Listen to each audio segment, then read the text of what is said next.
سلام اس پر کہ اسرار محبت جس نے سمجھائے، سلام اس پر کہ جس نے زخم کھا کر پھول برسائے۔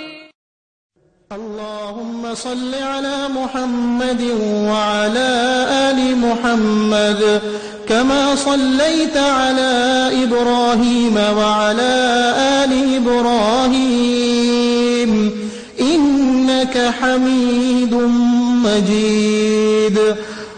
اللهم بارك على محمد وعلى آل محمد كما باركت على إبراهيم وعلى آل إبراهيم إنك حميد مجيد۔ اعوذ باللہ من الشیطان الرجیم، بسم اللہ الرحمن الرحیم۔ مکی دور کا چوتھا اور پانچواں سال آج ہم پڑھیں گے۔ سب سے پہلے حسب معمول جوابات پہ نظر ڈال لیتے ہیں۔ اس دفعہ آپ نے بہت اچھے جوابات دیے، تقریباً سارے ہی صحیح تھے۔ تھوڑی سی اگر کمی تھی تو اس سوال میں تھی کہ جو لوگ ایمان لائے ان کا مقصد کیا تھا، تو اس میں کچھ لوگوں نے غلطی کی، اور ہم نے یہ بات کی تھی کہ ان کے پاس سب سے بڑی دولت جو تھی وہ ان کی بے غرضی تھی۔ وہ کسی مفاد کے لیے، کسی سوشل سرکل کے لیے، کسی دولت کے لیے نہیں آئے تھے، اسی لیے وہ اس راہ پہ ڈٹے رہے۔ آخری جو ہم نے بات جہاں پہ ختم کی تھی اس کو دوبارہ دیکھ لیتے ہیں۔ وہ یہ تھا کہ ہم نے یہ پڑھا تھا کہ پہلی وحی آئی تھی، آپ صلی اللہ علیہ وسلم پریشان ہوئے تھے، حضرت خدیجہ نے حقوق العباد کا حوالہ دے کے تسلی دی تھی، قریب کے لوگ اسلام لے آئے تھے، اور مشن جو کہ سورہ مدثر میں دیا گیا تھا اس پہ کام شروع ہو گیا تھا، اور 133 افراد شامل ہو گئے۔ اس سے اب ہم آگے چلتے ہیں۔ آج ہم مکی دور کا چوتھا اور پانچواں سال پڑھیں گے۔ یہ وضاحت کرتی چلوں کہ کچھ واقعات ایسے ہیں جو ہمیں ایگزیکٹ تاریخوں کے ساتھ تو نہیں ملتے، ظاہر کیلنڈرز تو نہیں تھے، لہٰذا مختلف کتابوں میں ان کا سال کسی کا کوئی اور کسی کا تھوڑا آگے کا بھی لکھا ہوا ہے، لیکن مجموعی طور پہ جو چیزیں ہم پڑھیں گے وہ ان دو سالوں کے درمیان ہی ہوئی ہیں۔ یعنی ان دو سالوں میں جو اہم چیزیں تھیں اس میں یہ تھی کہ سب سے پہلے دعوت عام کی ہدایت کر دی گئی، شدید مخالفت شروع ہو گئی، حضرت ابو طالب کے ذریعے پریشرائز کیا جانے لگا، دار ارقم کا قیام ہوا، اس کے بعد پھر مسلمانوں پہ کیا کیا گزر رہا تھا، اور اس کے بعد ہجرت حبشہ۔ ان ساری چیزوں کو اب ہم باری باری لے کے چلتے ہیں۔ سب سے پہلے یہ کہ اب تک تو ہم نے یہ پڑھا نا کہ خاموشی سے دعوت جاری تھی، نماز بھی خاموشی سے پڑھی جا رہی تھی، تعداد تو ابھی بھی تھوڑی ہی ہے۔ 133 افراد کتنے ہوتے ہیں؟ اتنے افراد میں بھی جو آیات آتی ہیں وہ یہی پیغام دیتی ہیں۔ سورہ شعراء کی آیات آتی ہیں، اس میں ذکر ہوتا ہے کہ اپنے قریب ترین رشتہ داروں کو ڈرائیے، اور سورہ حجر کی آیت آتی ہے، اس میں بھی یہ فرمایا جاتا ہے کہ اے نبی، جس چیز کا آپ کو حکم دیا جا رہا ہے اس کو ببانگ دہل کہہ دیجئے، مشرکین کی پرواہ نہ کیجئے۔ نبی کریم صلی اللہ علیہ وسلم نے اس کے بعد یہی کیا۔ پھر آپ نے آغاز کیا اور آپ نے آ کے اعلان کیا، اور اعلان کرنے کے سٹیپس کیا تھے؟ سب سے پہلے آپ نے اپنے جاننے والوں کو جمع کیا، خاندان کے لوگوں کو جمع کیا، اور وہاں پہ ابو لہب نے ایسی گفتگو کرنا شروع کر دی کہ جس کی وجہ سے آپ صلی اللہ علیہ وسلم بات ہی نہیں کر سکے۔ اس نے کہا کہ یہ جو ہمارے یہاں کا نوجوان ہے نا، یہ ایسی باتیں کرتا ہے، اور ہم تو خاندان والے، ہمیں روک لینا چاہیے، اگر ہم نے اس کو نہیں روکا نا تو یہ تو بڑے مسائل ہو جائیں گے، اس لیے اچھا ہے کہ تلواریں چلنے سے پہلے ہم ہی اس بات کو روک لیں۔ موقع ہی نہیں بنا کہ آپ اپنی بات کر پاتے، لیکن ایسا نہیں تھا کہ آپ نے ہمت ہاری ہو، آپ نے دوبارہ جمع کیا، سب لوگ آئے، دعوت کا اہتمام کیا گیا۔ ضیافت کے بعد پھر آپ نے اپنی بات رکھی نا، لوگوں کو دعوت دی کہ دیکھو میں اللہ کا رسول ہوں اور یہی سیدھا راستہ ہے۔ مذاق بنایا گیا، لوگ سوچ سمجھ کے آئے تھے کہ آپ کو بات نہیں کرنے دیں گے، ایک دوسرے کی طرف دیکھ کے ہنسے، لیکن اس کے درمیان ایک نوجوان کھڑا ہوا۔ اچھا، یہ نوجوان حضرت علی رضی اللہ تعالی عنہ، آپ کو یاد ہے نا ان کے قبول اسلام کا قصہ ہم نے پچھلی دفعہ پڑھا تھا، تو ان کی عمر کیا تھی؟ 10 سال۔ 3 سال اور گزر چکے ہیں، تو اب عمر کیا ہوگی؟ 13 سال۔ 13 سال کا ایک ٹین ایجر وہ کھڑا ہو کے ان تمام لوگوں کے درمیان جو قریش کے رئیس تھے، سردار تھے، ان کے درمیان کھڑے ہو کے کیا کہتا ہے؟ ٹھیک ہے، مجھے آنکھوں کا مسئلہ ہے، میری آنکھوں میں تکلیف ہے، میری ٹانگیں بھی پتلی ہیں، ٹھیک ہے میں سب سے ینگ ہوں، یہاں پر میں چھوٹا ہوں، لیکن میں آپ کا ساتھ دوں گا. اور آپ آگے حضرت علی کی پوری زندگی دیکھیں، انہوں نے اس وعدے کو کیسا نبھایا. حالانکہ اس وقت ان کی کیا عمر تھی، لیکن چونکہ سوچ سمجھ کے آئے تھے، ایک دفعہ قدم رکھ دیا تھا، ساری زندگی اس کو پھر ثابت کیا. لوگوں نے مذاق اڑایا، لیکن آج تاریخ میں ہم کس کو یاد رکھتے ہیں؟ مذاق اڑانے والے کو یا وقت پہ دین کا ساتھ دینے والے کو؟ اس سے کوئی فرق نہیں پڑتا کتنی طاقت ہے، کیا کر سکتے ہیں، کیا نہیں کر سکتے. فرق اس سے پڑتا ہے کہ جب دین کو ضرورت ہو تو انسان کھڑا ہو کے کہے کہ میں حاضر ہوں. اس کے بعد پھر تیسری دفعہ آپ نے کوہ صفا پر پہاڑ پہ چڑھ کے پکارا، یا معاشر القریش، اے قریش کے لوگوں. اور اس کے بعد سب سے پہلے آپ نے ذکر کیا کہ یہ بتاؤ کہ اگر میں یہ کہوں کہ یہاں سے ایک لشکر چلا آ رہا ہے پہاڑ کے پیچھے سے، میری بات مانو گے؟ لوگوں نے فوراً کہا کہ بالکل مانیں گے، کیونکہ آپ تو جھوٹ نہیں بولتے، آپ کا تو پورا کردار ہم نے دیکھا ہوا ہے، شخصیت دیکھی ہوئی ہے. لیکن اس کے بعد آپ نے کہا کہ اچھا پھر میں تمہیں بتانا چاہتا ہوں کہ میں اللہ کا رسول ہوں، اور آپ نے دعوت پیش کی. تو اس کے جواب میں ابو لہب نے، جو آپ صلی اللہ علیہ وسلم کا چچا تھا، کتنا تکلیف دہ ہوتا ہے نا قریب کے رشتے سے ایسی باتیں سننا. اس نے کہا غارت ہو جاؤ، نعوذ باللہ، کیا اس لیے ہمیں یہاں پہ جمع کیا ہے؟ اس کے جواب میں پھر اللہ تعالیٰ نے سورہ لہب نازل کی کہ تباہ اور نامراد ہو گیا ابو لہب، اور ٹوٹ گئے اس کے ہاتھ اور اس کی بیوی بھی. اور آپ اس کا ترجمہ پھر پڑھ لیجئے گا. ہم نے جب یہ ذکر کیا تھا نا، قرآن ایسے ساتھ ساتھ رہنمائی کرتا ہے. اللہ تعالیٰ جیسے جیسے واقعات چلتے چلے جا رہے ہیں، اللہ تعالیٰ قرآن کی آیات نازل کرتے جا رہے ہیں. تو ہم حضور صلی اللہ علیہ وسلم کے مشن اور سیرت اور قرآن کو جوڑ کے پڑھیں گے تو ہمیں سمجھ میں آئے گا کہ یہ چیزیں ساتھ ساتھ چل رہی ہوتی ہیں. اس کے بعد پھر ایک مرحلہ یہ آیا، حرم کعبہ میں توحید کا اعلان کر دیا گیا. جب تک چیزیں چھپی ہوئی تھی، ری ایکشن بھی چھپا ہوا تھا. پہلے اعلانیہ تو سامنے نہیں آئے تھے، تو قریش نے بھی اعلانیہ مخالفت نہیں کی تھی. لیکن اب یہ معاملہ ہو گیا تھا کہ حرم میں جا کے جب قرآن پڑھا گیا، تلواریں نکل آئیں، اذیتیں دی گئیں، پہلا خون بھی جو ہے وہ اسی وجہ سے مکہ کے فرش پہ گرا. اب یہ سوال یہ پیدا ہوتا ہے کہ کیا خاموشی میں عافیت تھی نا؟ تھوڑے سے لوگ تھے، خاموشی میں رہتے، عبادت کرتے رہتے، نماز پڑھتے رہتے، قرآن آتا رہتا. کیوں اعلانیہ دعوت؟ کیوں اپنے آپ کو مشکل میں ڈالا؟ تھوڑے سے تو تھے، کچھ نظر بھی نہیں آ رہا تھا، اسکوپ بھی نہیں تھا، کچل دیے جاتے. کیوں یہ کہا جا رہا تھا کہ اب نکلیے اور اعلان کیجئے؟ اس پہ آپ پورا ہفتہ غور کیجئے، اور میں آپ سے انشاءاللہ اس پہ اگلے ہفتے بات کروں گی. اب یہ ہوا کہ جب یہ اعلان کر دیا گیا تو قریش کی بھی شدید مخالفت سامنے آ گئی. اور اس مخالفت کے دو پہلو تھے نا، ایک تو وہ اسباب تھے جس کی وجہ سے وہ مخالفت کی جا رہی تھی، اور پھر وہ انداز تھے جو مخالفت کے لیے اختیار کیے جا رہے تھے. اسباب کیا تھے؟ جب بھی لا الہ الا اللہ کسی نے سنا اور اس کو سمجھ لیا، اس کو پتہ چل گیا کہ اس کا مقصد یہ ہے کہ ساری چیزیں چھوڑنی پڑیں گی. اس زمانے میں جس نے کلمہ پڑھا اس کو بھی پتا تھا کہ وہ کیا کہہ رہا ہے، اور جس نے کلمہ سنا اس کو بھی پتا تھا کہ یہ کس چیز کو چیلنج کر رہے ہیں. تو قریش کو ٹھیک ٹھیک سمجھ آ رہا تھا کہ پہلی چیز کیا ہوگی، اپنا اختیار چھوڑنا ہوگا. اور یہ انفرادی طور پہ بھی ہر انسان کو بھی کرنا ہوتا ہے، اور یہ اجتماعی طور پہ بھی کرنا ہوتا ہے. اپنا اختیار تو چھوڑنا ہی پڑے گا. اب تو ہر چیز ڈیسائیڈ ہوگی اللہ تعالیٰ کے قانون کے مطابق. اب تو اللہ تعالیٰ بتائیں گے کہ کیا کرنا ہے اور کیا نہیں کرنا. دوسری چیز یہ کہ ٹرینڈز نہیں چلیں گے. باپ دادا نے جو کہا اگر وہ شریعت کے مطابق ہے تو اچھی بات ہے، نہیں ہے تو وہ بھی نہیں چلے گا. تیسری بات یہ کہ اقتدار اور سرداری کا تو سوال ہی پیدا نہیں ہوتا. کوئی بھی اقتدار اللہ اور رسول کی اطاعت سے باہر ہو ہی نہیں سکتا. تو اب تو باؤنڈریز طے ہو گئی ہیں، اس کے اندر ہی رہنا ہوگا اگر اسلام ایک دفعہ آ گیا. پھر یہ کہ ایک فطرتاً جو ہے وہ قریش عیسائیوں سے دشمنی اور عداوت رکھتے تھے اہل کتاب ہونے کی وجہ سے، اور مسلمانوں کی اسلام کی بہت ساری چیزیں ان سے قریب تھیں یا میچ ہو رہی تھیں، لہٰذا اس وجہ سے بھی انہوں نے ایک عداوت شروع سے ہی پال لی تھی. اس کے بعد یہ کہ بد اخلاقیوں پہ ضرب لگ رہی تھی نا. پہلے جب انسان کسی بھی دین پر نہ ہو، کسی بھی باؤنڈری پہ نہ ہو، کوئی بھی اس کو روکنے والا نہ ہو، تو اس کے بعد تو وہ جس حیوان کی سطح پہ چلا جائے اپنی خواہشات پوری کرنے کے لیے، ڈاکہ ڈالے، چوری کرے، زنا کرے، کوئی فرق نہیں پڑتا نا.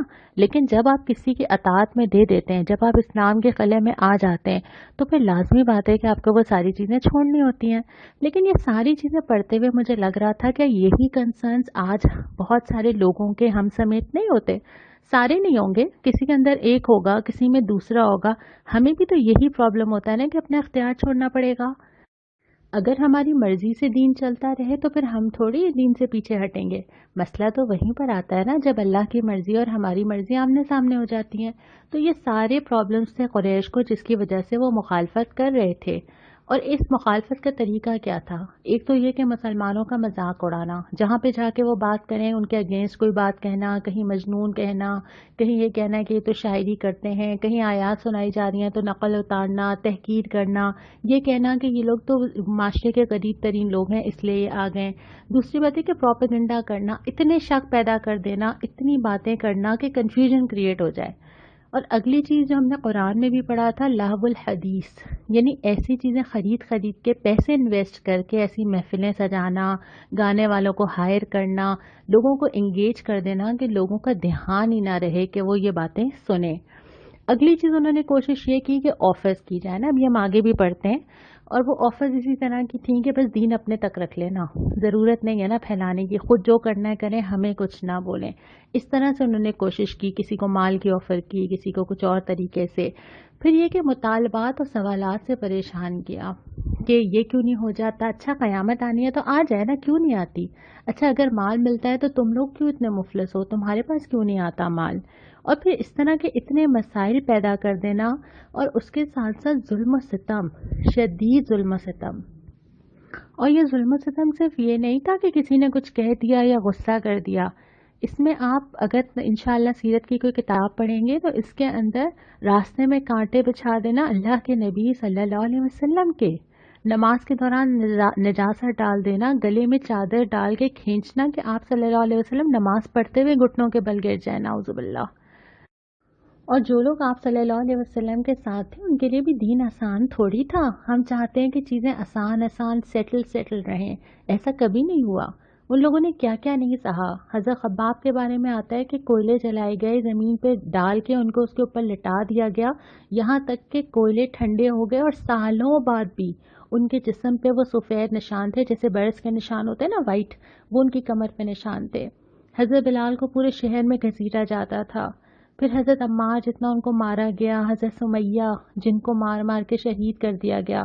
تو یہ سارے واقعات جو ہیں، یہ کیا دین اتنی آسانی سے پہنچا ہے مجھ تک؟ یہ جو آج میں سیرت پڑھ رہی ہوں یا قرآن اٹھا لیتی ہوں، اس کے پیچھے کیسی کیسی قربانیاں ہیں نا.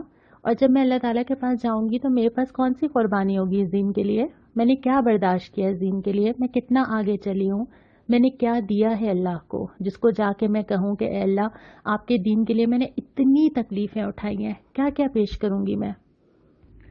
اور یہ تو وہ تکلیفیں تھیں جو جسمانی طور پہ دی جا رہی تھیں نا. ایک اور ذریعہ بھی تھا جو مینٹل سٹریس تھا، اور وہ تھا پریشرائز کرنا. حضرت ابو طالب، ہم نے پڑھا تھا کہ نبی کریم صلی اللہ علیہ وسلم کو حضرت ابو طالب نے باپ بن کے پالا تھا نا، کوئی اور رشتہ تو نہیں تھا نا آپ کے پاس، بہت جلدی یتیم ہو گئے تھے. وہ حضرت ابو طالب سے جا کے شکایتیں کی جا رہی تھیں. پہلی دفعہ یہ کہا کہ اچھا آپ ان سے کہہ دیں محمد صلی اللہ علیہ وسلم سے کہ ہمیں برا نہ کہیں نا، اپنا دین اپنے تک رکھیں.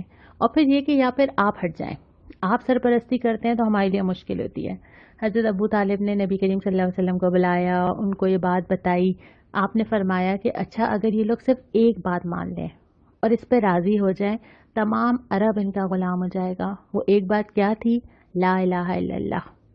دوسری دفعہ پھر یہ ہوا، پھر ابو طالب کے پاس گئے قریش، اور اس دفعہ وہ عمارہ بن ولید ایک نوجوان تھے، بہت عالی شان، بہت اچھے، بہت جنگجو، تربیت یافتہ. ان کو لے کے گئے کہ اچھا بدل لیتے ہیں، چلیں اس کو آپ رکھ لیجئے، محمد صلی اللہ علیہ وسلم مجھے دے دیجئے. اس پہ حضرت ابو طالب کو بہت غصہ آیا، اور غصہ آنا بھی چاہیے تھا. تیسری دفعہ پھر حضرت ابو طالب کے پاس وفد کیا، اور پھر یہ کہا کہ دیکھیں یہ کیا ہو رہا ہے، آپ ان کو سمجھائیے. حضرت ابو طالب نے نبی کریم صلی اللہ علیہ وسلم کو پھر دوبارہ بتایا، اور ایک جملہ ملتا ہے کہ دیکھو میرے اوپر اتنا بوجھ نہ ڈالو جس کو میں سہار نہ سکوں. آپ صلی اللہ علیہ وسلم نے جواب دیا کہ اگر یہ لوگ میرے دائیں ہاتھ پہ سورج اور بائیں ہاتھ پہ چاند بھی رکھ دینا کہ میں اس مشن کو چھوڑ دوں، میں اس سے باز نہیں آ سکتا. یہ سن کے حضرت ابو طالب نے پھر ایک فیصلہ کیا اور دو ٹوک کہا کہ اچھا ٹھیک ہے، اب میں تمہارے ساتھ ہوں، جو تمہارا دل چاہے تم کہو. اس پوری صورتحال کے اندر ایک طرف تو آپ صلی اللہ علیہ وسلم بحیثیت لیڈر اور بحیثیت نبی ان ساری چیزوں سے گزر رہے تھے، ایک طرف میرے اور آپ کی طرح کے انسان تھے، ان کی وہی خواہشات تھیں، ان کے وہی گھر تھے، ان کی وہی زندگیاں تھیں، ان کو بھی تکلیف ہوتی تھی، ان کو بھی درد ہوتا تھا، وہ بھی آرام چاہتے تھے۔ ان کی کیا کیفیات تھی؟ ساتھ ساتھ آیات آ رہی تھیں، تسلی دے رہی تھیں، رہنمائی کر رہی تھیں، صبر کرنے کی تلقین دے رہی تھیں۔ ان کے اندر یہ اوصاف پیدا ہو رہے تھے، بعد میں کیسے وہ استقامت پہ رہے، کیونکہ وہ ان ساری تربیتی مراحل سے گزرے ہوئے تھے۔ پھر آگے کوئی چیز ان کو ہلا ہی نہیں سکی۔ پھر ایمان مضبوط ہوتا چلا جا رہا تھا، ان کو پتہ چل رہا تھا کہ دین پہ قائم ہونا اصل میں ہوتا کیا ہے، کیا کیا تقاضے ہوتے ہیں دین پہ قائم ہونے کے۔ اور اس کے بعد پھر آپ صلی اللہ علیہ وسلم نے اسلام کا ایک پہلا مرکز قائم کیا جسے دار ارقم کہا جاتا ہے، جہاں لوگ جمع ہوتے تھے، سیکھتے تھے۔ لیکن یہ حالات چلتے چلے گئے، چیزیں ٹف ہوتی چلی جا رہی تھیں، جان کا نقصان، مال کا نقصان، بہت زیادہ تکلیفیں۔ تو اس کے بعد سورہ کہف کی جو آیات اسی دوران میں نازل ہوئی، جن میں ان اہل غار کا ذکر ہے کہ تم جاؤ اور پناہ لے لو، اللہ تمہارے لیے رحمت کا دامن وسیع کرے گا۔ اس سے یہ اشارہ ملا کہ کہیں جا کے پناہ لی جا سکتی ہے۔ پھر آپ صلی اللہ علیہ وسلم نے یہ ہدایت فرمائی کہ جو حبشہ جا سکتا ہے، جو کہ قریب کی ایک تجارت گاہ تھی اور جہاں کا بادشاہ نجاشی کہلاتا تھا، اور وہ اچھا بھی تھا، رحم دل تھا، اور یہ امید تھی کہ وہاں پہ عافیت مل جائے گی، تو اپنے کا جو جا سکتا ہے وہ چلا جائے۔ پہلے تھوڑے سے لوگ گئے، 15-16 لوگ گئے، اس کے بعد پھر دوسری دفعہ میں لوگ زیادہ ہو گئے، یعنی 82-83 تقریباً لوگ ہو گئے۔ اور یہ بھی کوئی آسان بات نہیں ہے، صرف دین کے لیے، صرف اور صرف اپنا ایمان بچانے کے لیے اپنی سیٹل لائف چھوڑ دینا، شہر چھوڑنا، گھر چھوڑنا، رشتہ دار چھوڑنا، خوف کی حالت میں نکلنا۔ اور اس کے بعد یہ حبشہ پہنچ گئے۔ وہاں پہنچ کے پھر بھی مشرکین نے اپنا ایک وفد پیچھے پیچھے بھیجا کہ جاؤ اور جا کے ذرا مقدمہ لڑو اور ان کو واپس لے کر آؤ، اور پھر ہمیں ایک پوری تاریخ ملتی ہے۔ یہاں ہوتا یہ ہے کہ جب مسلمان نجاشی کے دربار میں پہنچ کے ابھی سکون کا سانس ہی لیتے ہیں، تو مکہ سے پھر 2 لوگوں کو بھیجا جاتا ہے یہ مشن دے کے کہ جا کے ان کو واپس لے کر آئیں۔ یہ 2 عمرو بن العاص اور عبداللہ بن ربیعہ، یہ دونوں جاتے ہیں نجاشی کے دربار میں، اور اس سے جا کے کہتے ہیں کہ ہمارے ہاں کے کچھ نادان نوجوان ہیں، ایک نیا مذہب بنا لیا ہے، ہمارے درمیان فتنہ پیدا کر دیا، اور اب پناہ لینے آپ کے پاس آ گئے، بس اب ان کو ہمارے حوالے کر دینا، ہم ان سے نمٹ لیں گے۔